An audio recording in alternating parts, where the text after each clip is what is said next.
This is chess grandmaster Hikaru Nakamura, and he's facing longtime rival Magnus Carlsen in a classical chess game format at the Bilbao Masters with the black pieces. Hikaru would go on to win this game and steal the point from Magnus. This, however, didn't matter as Magnus would comfortably win the tournament against a star-studded field by a comfortable 5 points. This would be the only time in both these players' illustrious careers that Hikaru would get the best out of Magnus in classical chess. As of 2024, Magnus has won 14 meetings, lost 1, and drawn 26. Often compared to the likes of Messi vs Ronaldo, or Federer vs Nadal, Magnus vs Hikaru is seen as the premier rivalry that dominates chess. But unlike those rivalries, this one doesn't have such levels of equality on the stat sheets. Magnus has won 5 classical world chess championships, 5 rapid chess championships, and 7 world blitz championships. And Hikaru? He hasn't won a single one in any of those categories. The previously mentioned rivalries are often considered so as they share accolades and accomplishments that are interchangeable and arguable for the crown of their respective sports. But if it really isn't that close in chess, then why are they considered rivals? It all started in 2005 at the Biel Chess Festival. A young 15-year-old Magnus Carlsen ranked 416th in the world facing off against a 17-year-old Hikaru Nakamura who was ranked 45th in the world. Both battles they had would end in a draw as both prospects would settle for the last 2 places in the tournament. This marked the start of something amazing, as over the coming years, both talents would bloom into superstardom. In December 2010, the players both found themselves within the top 10 of FIDE's rankings in classical chess, with Magnus being 1st and Hikaru being 10th. Over this time, the pair built a sort of rivalry. They were both promising youngsters coming up, with Magnus showing high upside and Hikaru practically matching it at times. Hikaru wasn't as powerful, but he had something else in his favor: the people. One National Master Redditor wrote, "Even all the way back then, Hikaru was one of the most popular top players. Outspoken, emotional, and a style just as fiery. It's almost worth mentioning that his being American and the first real world championship threat in like 4 decades brought him a ton of fanfare as well. On top of that, he was the most popular online player by far in the early to mid 2000s. I'm talking like when he logged onto the ICC, it was an event. Top players would log on to play him, hundreds of people would spectate his games every time he played years before live streaming was even an idea. And he wasn't wrong. The Internet Chess Club, which essentially was the premier place for online chess back in the day, held many of these with Hikaru under the name of Capilano Bridge." The Redditor continued by saying, "Everyone knew that Carlsen was insanely good, but he was more like Fallujah back then than he is viewed today. Nobody knew he would be basically unbeatable for a decade. So as the 2 youngest players in the top 10 in the early 10s, Carlsen-Nakamura was single-handedly the most anticipated matchup every time it happened." So clearly the Magnus-Hikaru rivalry was brewing up despite both of them being young stars. And Hikaru went as far as tweeting in 2013, "Starting to realize that I am the only person who is going to be able to stop Sauron in the context of chess history," basically hinting at the fact that he could be the only one to stop Magnus from dominating. The potential was there and Hikaru believed he could do it. Going into the 2010 World Blitz Championship, both players had high aspirations. But after the players each took a game off each other in their head-to-head matchups, both fell short of the ultimate goal, with Carlsen getting 3rd and Nakamura getting 5th. Magnus, however, had other ideas. As told by the journalist Macaulay Peterson, Magnus was asked about his night plans after the tournament, to which he jokingly suggested to play 100 games against Hikaru. Hikaru surprisingly agreed. Macaulay rushed to help set up by borrowing a clock in return to a glimpse at the final score. Magnus, Hikaru, and a few others made their way to a hotel suite at 10 PM to begin said duel. The secret match would go down in chess history. In a dimly lit room, the match began. The quality of the games were questionable, as said by Magnus in a later blog, but it didn't matter too much. And at 4:30 AM, the pair finally concluded their battle at 40 non-stop blitz games. The final score remained a mystery to which only a few knew the true answer. Luckily, this video filmed by Peterson gives us a glimpse into what was one of the craziest nights in chess history. This fragment of Game 38 is all that remains for us today. Many claim Magnus won, even with some reporting a score of 24.5 to 15.5, but none of that was ever confirmed. But what went down that night in Moscow likely changed chess history in some way or another. The legendary, almost forgotten encounter is a chess story that will likely go down in the history books. Hikaru says he regrets what he did that night, but not for the reason you might expect. I agreed to play this match. Probably I should not have, and actually has nothing to do with like the state of having been out, had a few drinks, anything of that nature. But the reason that I probably should not have agreed to play this match, and why I very oftentimes reference it as one of the biggest mistakes in terms of competitive chess that I made, is specifically because it gave Magnus a chance to understand my style of chess. And at the time, I actually had pretty good results against Magnus. I think maybe he was up 1 or 2 games, but there were many games where I had been pressing close to winning against him prior to that match. And so when I went and played that match, there were a few things that happened. First of all, Magnus really started to understand my style because we played all sorts of different openings. And so I think he understood that at times I wasn't so great in the opening, and there were many openings where I would play slightly dubious variations as opposed to the main lines. Hikaru states that he thinks Magnus learned exploitable weaknesses in his play during their 40 games, which could be beneficial to him in competitive games of classical chess. But is this really an advantage? Well, it's really hard to tell because they only played 14 times prior, with Hikaru leading with 8 points to Magnus' 6. It is theorized by some that Magnus played these games to gain intel on Hikaru, but let's be real, it's not that deep. But maybe Magnus' greatest advantage from this game was psychological. As seen by this podcast, the games clearly got to Hikaru, and Magnus is known for his ability to play psychological games, like when he shows up late. At this point, who knows? This arguably was the catalyst to the rivalry and a turning point in their history. And from now on, they would start to meet more and more in tournaments. 1 month later in London, Magnus would take down Hikaru in the London Chess Classic. And then he would do it again in Tata Steel a month later. And then a couple months later in the 20th Amber tournament. In fact, according to ChessGames.com, after the 40 games in Moscow, it took Hikaru till 2016 to beat Magnus in a competitive chess game of any time control, not including online. Meanwhile, in that time span, Magnus managed to become the 2-time, nearly 3-time world chess champion, while Hikaru could only sit from the sideline and watch after failing to qualify for both candidates' tournaments.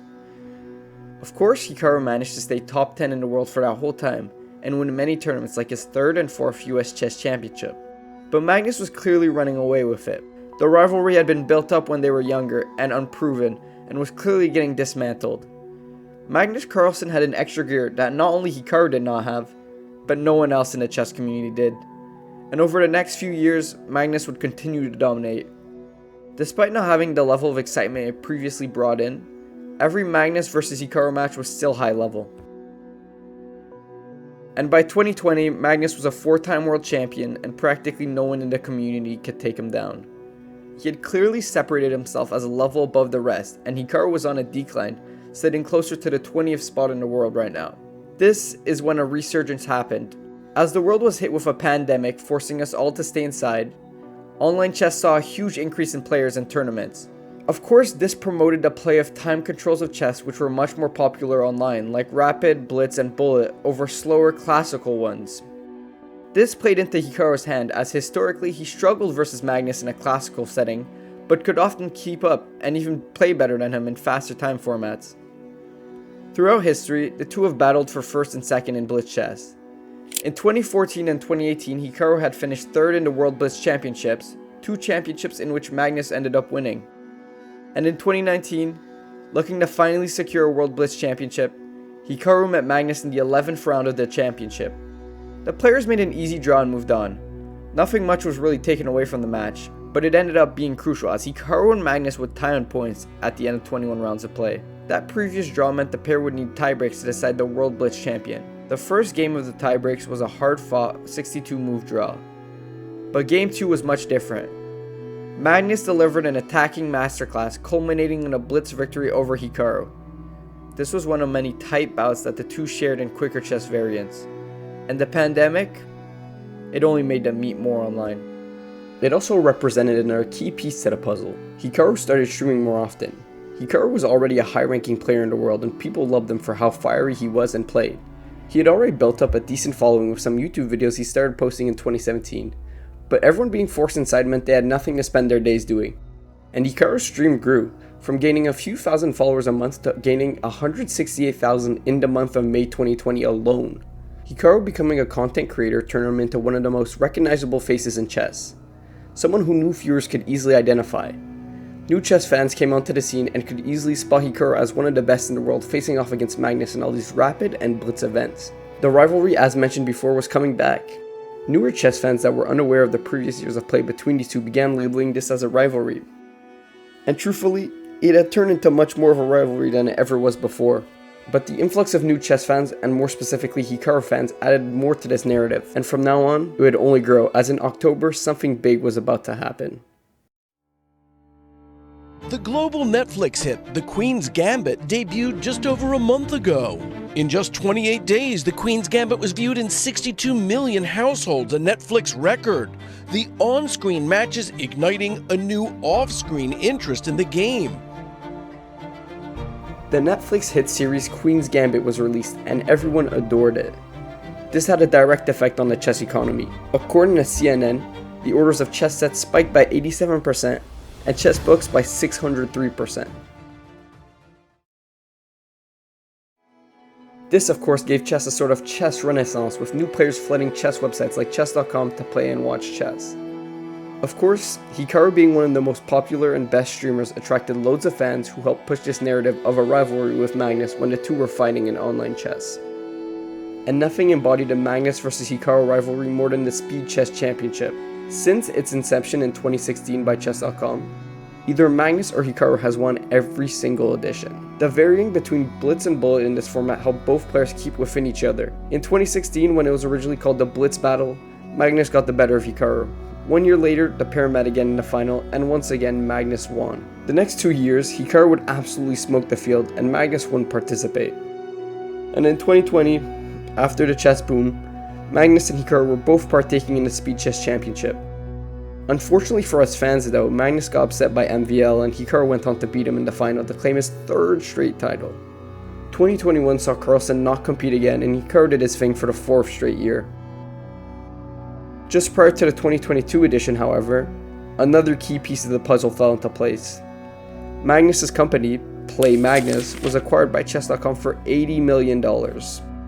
This meant that Magnus could now play on Chess.com again as an ambassador, and it meant that he would participate in Chess.com tournaments and promotions. With Magnus as an ambassador for Chess.com, they needed to find some way to turn it into profit and sales. Chess.com used the Magnus-Hikaru rivalry as fuel to feed their platform. It was advertised and pushed to audiences to add suspense to Chess.com tournaments they competed in which they both usually made the finals. So luckily for us fans, in 2022, both Hikaru and Magnus were participating and made it to the finals. It was an absolute thriller of a match, but Hikaru dominated the early blitz section and Magnus fought his way back, but ultimately could never truly catch up to Hikaru, crowning him with his 5th straight Speed Chess Championship. In 2023, the pair met once again in the finals where they put on a show. Magnus would finally return to his previous form, narrowly taking the championship away from Hikaru. Point is, these two are the Speed Chess Championship.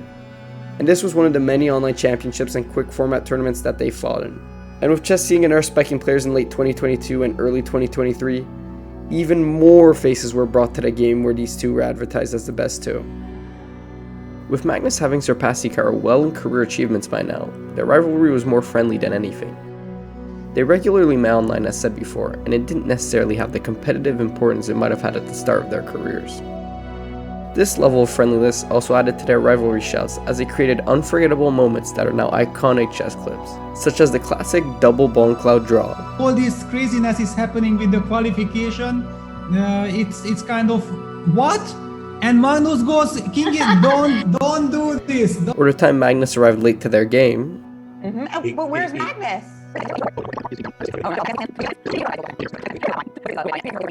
Imagine though, because he's been playing 5 days like this, so it is odd. And there he is.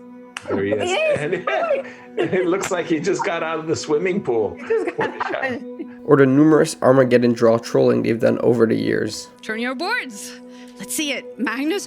Oh, 15 minutes. I guess that means you win it. The revival of their rivalry online turned into something symbolic.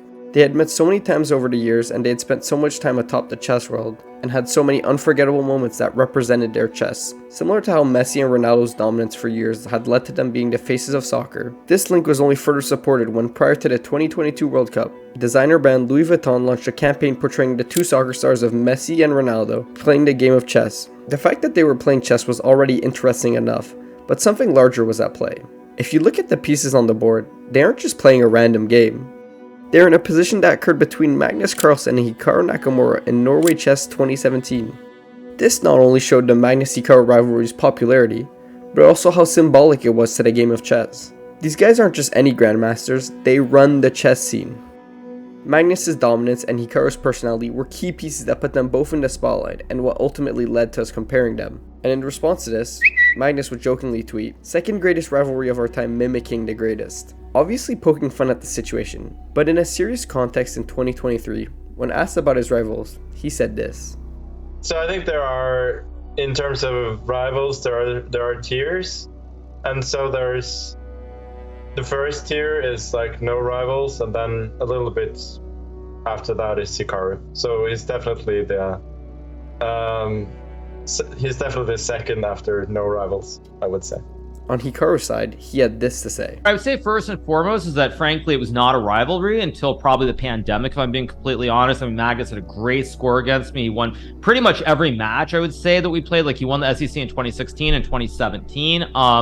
So, you know, Magnus just had a great score against me. So I think saying it's a rivalry is a little bit sort of questionable because it was very, very one-sided. But certainly since the pandemic began, I've done a lot better overall against him. And so I think it's fair to say that now it is pretty close to a rivalry, because it's like, even today, if you were to take this match after the first few games and go back 5 years, I would have completely folded and lost this match. Basically admitting that prior to the pandemic, even somewhat during, this rivalry was frivolous in some ways. As part of this so-called rivalry, Hikaru was portrayed as the second fiddle to Magnus in the chess world. So when Magnus gave up his world championship title after 2021, you'd expect Hikaru to dominate, right? Well, this only made the comparison of the two look worse. In the two candidates since Magnus' withdrawal, Hikaru has failed to qualify for the world championship both times, and in nail-biting fashion for both. In 2022, going into the final round of games, Jan Nepomniachtchi had already secured first place, and spawned the World Chess Championship in a dominant fashion. There were questions about whether or not Magnus would defend his title, so there was a mystery surrounding second place in the tournament. And in his final game of the tournament, Hikaru was set to face off against Ding Liren. Hikaru was in second place with 7.5 points, while Ding was on his tail with 7. All Hikaru needed to do was win or draw against Ding to secure the second spot in the candidates. And from a completely drawn position on move 33, Hikaru moved the same bishop multiple times. This handed the initiative over to Ding, which he converted, leaving Hikaru to resign on move 58. Ding sealed second place in the candidates.